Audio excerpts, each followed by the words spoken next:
دوسرا یہ کہ دین کس تاریخ کو مکمل ہوا،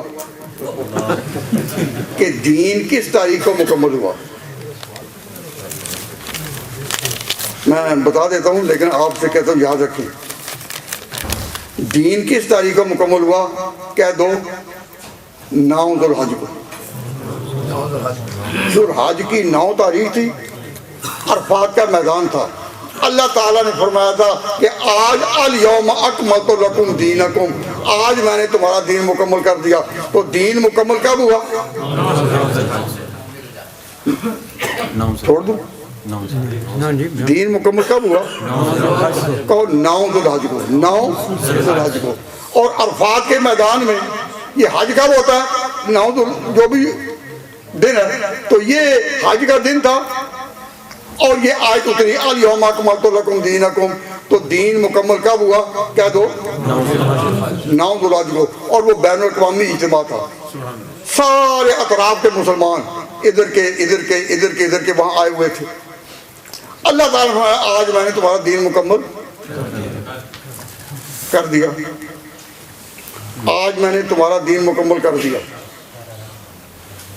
تو دین ہوا 9 ذوالحج کو مکمل. جب حج ہو گیا تو سارے حاجیوں کے قافلے اپنے اپنی سمتوں جا نکلے. مشرق والے ادھر جا رہے ہیں، مغرب والے ادھر جا رہے ہیں، وہ ادھر جا رہے ہیں، وہ ادھر جا رہے ہیں. سارے جب اپنے اپنے علاقوں کو جانے لگے تو حضور نے کدھر آنا تھا؟ حضور نے کدھر آنا تھا؟ کہو مدینہ کی طرف. یعنی حج تو مکہ کا علاقہ ہے جہاں ہوتا ہے، لیکن اس کے بعد ہر کوئی اپنے اپنے وطن کو جائے. تو حجۃ الوداع کے بعد حضور نے کہاں آنا تھا؟ مدینہ میں. تو جب حضور مدینہ آ رہے تھے تو آپس میں حاجیوں کے درمیان کبھی کوئی اختلاف بھی ہو جاتا ہے، تلخ کلامی بھی ہو جاتی ہے. تو کچھ صحابہ میں آپس میں کسی بات پر کوئی اختلاف ہو گیا. حضرت علی مرزا اور کوئی اور، ان دونوں میں خیالات کا کوئی ٹکراؤ ہو گیا. تو نبی پاک صلی اللہ علیہ وسلم نے وہاں فرمایا کہ دیکھنا علی کے بارے میں کوئی بے ادبی نہ ہو.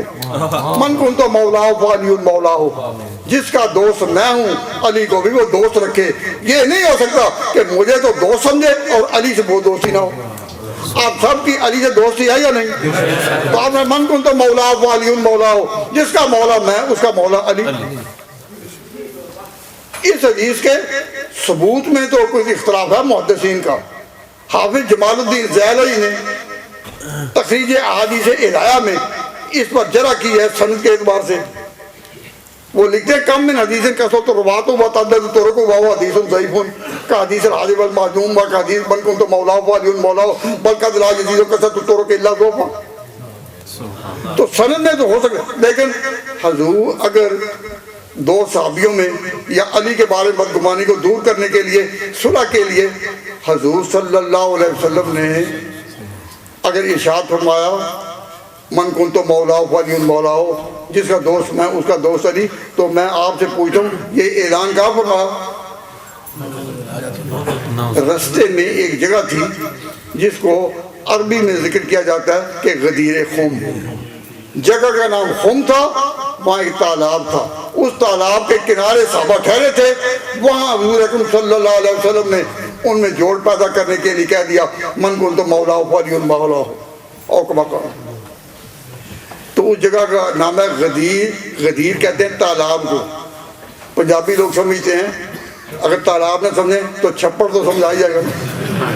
چھپڑ. تو چھپڑ کے کنارے صحابہ اترے.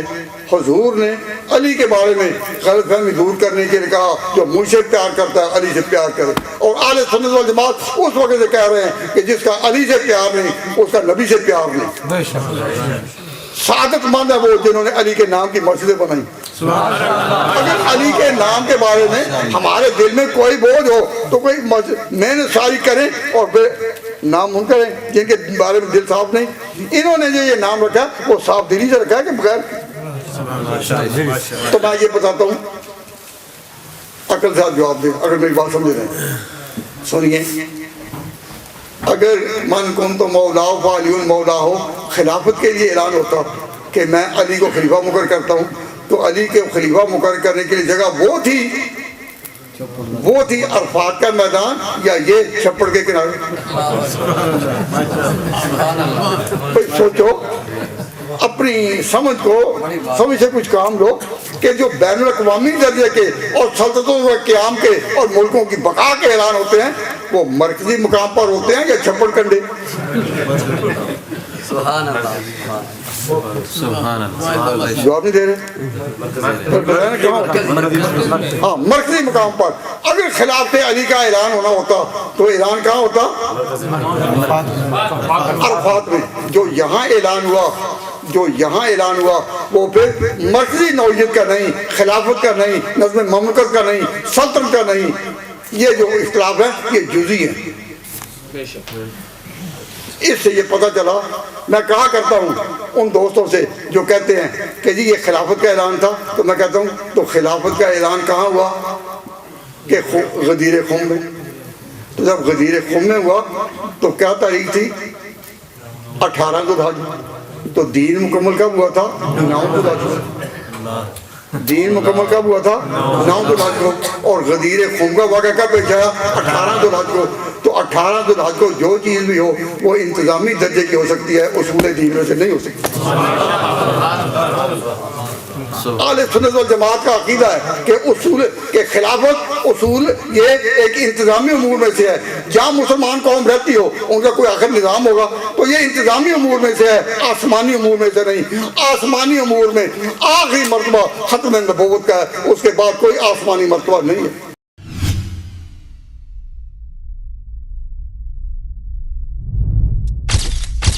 Message TV. This is your channel. This is your channel.